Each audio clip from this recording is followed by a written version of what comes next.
放假盡量安排多啲節目俾佢哋，唔使日日坐喺屋企睇電視或者打機。今日嘅安排就係學游水，游完水之後同佢哋去 A&W 食午餐，2個套餐33.06蚊，佢哋好中意飲呢個 root beer， 每次過嚟呢度食嘢都係飲呢個。炸洋蔥圈同埋炸番薯都係呢度嘅招牌。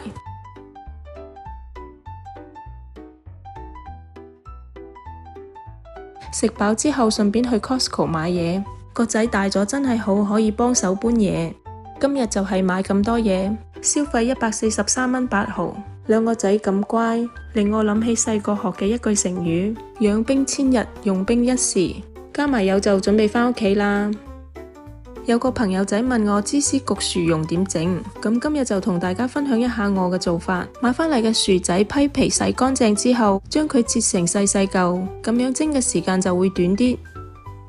水滾之後放入去蒸20分鐘，用筷子一吉就散咗，就證明已經熟透。之後將佢倒入去個大盤度，趁熱嘅時候放入牛油、黑胡椒粉、鹽、少少芝士，之後將啲薯仔爛。咁而家我哋就可以加牛奶，你都可以加奶油，不過我覺得奶油真係太滯啦。放幾多牛奶就係睇你自己嘅口味，如果你中意食結啲，咁就放少啲奶。我哋係中意食稀啲嘅，我一共加咗4次奶，最後嘅濃稠度就係變成咁。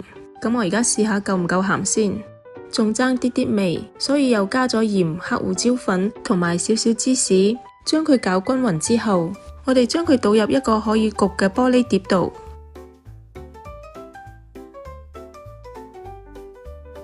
最後喺表面放啲芝士，中意嘅就放多啲，唔中意嘅話放少啲，或者你唔焗直接食都可以。放入焗爐用 boil 呢個功能，高火焗佢8分鐘，香噴噴嘅芝士焗薯蓉就搞掂。喺 Costco 買咗呢個 barbecue 排骨，一盒入邊有2包。冇時間煮飯嘅時候，呢個係一個唔錯嘅選擇，唔需要解凍，直接倒出嚟焗20分鐘就可以食。